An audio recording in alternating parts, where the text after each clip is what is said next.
রাজনীতিতে কি সত্যি সৌজন্য বলে কিছু থাকে, নাকি প্রতিটি হ্যান্ডশেকের পেছনে লুকিয়ে থাকে সূক্ষ্ম কোনো হিসেব? ত্রয়োদশ জাতীয় সংসদ নির্বাচনে নিরঙ্কুশ জয় পেয়েছে বিএনপি। সংবিধানের ৭৪(১) অনুচ্ছেদ অনুযায়ী নিজেদের দল থেকে চাইলেই স্পিকার ও ডেপুটি স্পিকার নির্বাচন করতে পারত তারা। কিন্তু চমক দেখালেন প্রধানমন্ত্রী তারেক রহমান। প্রস্তাব দিলেন ডেপুটি স্পিকারের চেয়ারটি ছেড়ে দেওয়া হোক প্রধান বিরোধী দল জামায়াতে ইসলামকে। কিন্তু কেন? এটা কি বিএনপির রাজনৈতিক উদারতা, নাকি জামায়াতকে কোনো ফাঁদে ফেলার কৌশল? আজকের এক্সপ্লেনারে আমরা এই সমীকরণের ব্যবচ্ছেদ করব।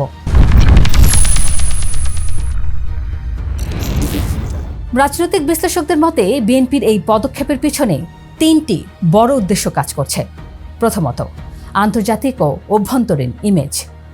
দীর্ঘ ১.৫ দশক পর ক্ষমতায় আসা বিএনপি বিশ্ববাসীকে দেখাতে চায় তারা আর আগের সেই একতরফা রাজনীতিতে নেই।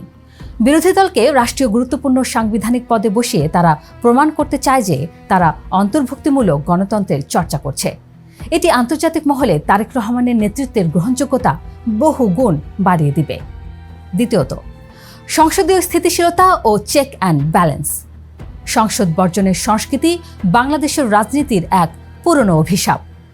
জামায়াতকে যদি ডেপুটি স্পিকারের পদে বসানো যায় তবে তারা নৈতিকভাবে সংসদের কার্যক্রমের অংশীদার হয়ে পড়বে। এর ফলে সংসদে বিরোধী দলের অহেতুক হট্টগোল বা অধিবেশন বর্জনের প্রবণতা কমে আসবে। সরকার তার বিলগুলো পাশ করার ক্ষেত্রে একটি সহযোগিতামূলক পরিবেশ পাবে। তৃতীয়ত, মিত্রতাকে প্রাতিষ্ঠানিক রূপ দেওয়া। নির্বাচনের আগে ও পরে বিএনপি জামায়াত সম্পর্কে টানাপোড়েন নিয়ে অনেক গুঞ্জন ছিল, কিন্তু ভোটের পরপরই জামায়াত আমিরের বাসায় তারেক রহমানের সৌজন্য সাক্ষাৎ এবং এই প্রস্তাব প্রমাণ করে যে কৌশলগত প্রয়োজনে জামায়াতকে চটাতে চায় না বিএনপি, বরং তাদের শাসনের অংশীদার করে রাজপথের আন্দোলন থেকে তাদের সংসদে ব্যস্ত রাখতে চায়। এবার আসা যাক মুদ্রার উল্টো পিঠে। এই প্রস্তাব জামায়াতের জন্য কতটা লাভজনক? দীর্ঘদিন রাজনৈতিক ও আইনি জটিলতায় থাকা জামায়াতের জন্য এটি একটি বড় লাইফলাইন। রাষ্ট্রের একজন ডেপুটি স্পিকার পাওয়ার অর্থ হল রাষ্ট্রের গুরুত্বপূর্ণ প্রোটোকল পাওয়া এবং নীতি নির্ধারণী প্রক্রিয়ায় সরাসরি যুক্ত হওয়া। এটি জামায়াতের নেতাকর্মীদের মনোবল চাঙ্গা করবে এবং সাধারণ মানুষের কাছে তাদের দলের গ্রহণযোগ্যতা বাড়াবে। জামায়াতের জন্য ঝুঁকি ও চ্যালেঞ্জ, কিন্তু এর বিপরীতে একটি বিশাল ঝুঁকিও রয়েছে। বাংলাদেশের মানুষ গৃহপালিত বিরোধী দল শব্দটির সাথে পরিচিত। অতীতে আমরা দেখেছি বিরোধী দল থেকে যারা সরকারের প্রশাসনিক বা সংসদীয় সুযোগ সুবিধা গ্রহণ করেছে তারা শেষ পর্যন্ত রাজপথে বা সংসদে সরকারের ভুল নীতির কড়া সমালোচনা করতে ব্যর্থ হয়েছে।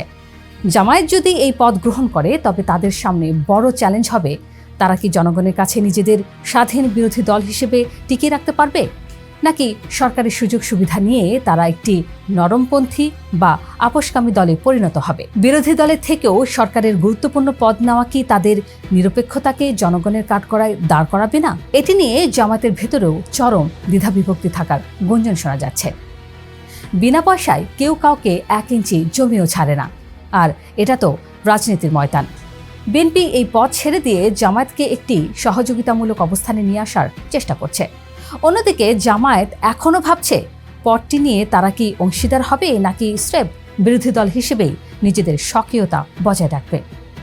১২ই মার্চ বসছে ত্রয়োদশ সংসদের প্রথম অধিবেশন। সেদিনই জানা যাবে স্পিকার ও ডেপুটি স্পিকারের আসনে কারা বসছেন। বিএনপি কি পারবে এক নতুন রাজনৈতিক সংস্কৃতির সূচনা করতে, আর জামায়াত কি পারবে এই পদের মোহ সামলে নিজেদের রাজনীতির নতুন দিগন্ত উন্মোচন করতে? উত্তর পেতে আমাদের অপেক্ষা করতে হবে আর মাত্র কয়েকটা দিন।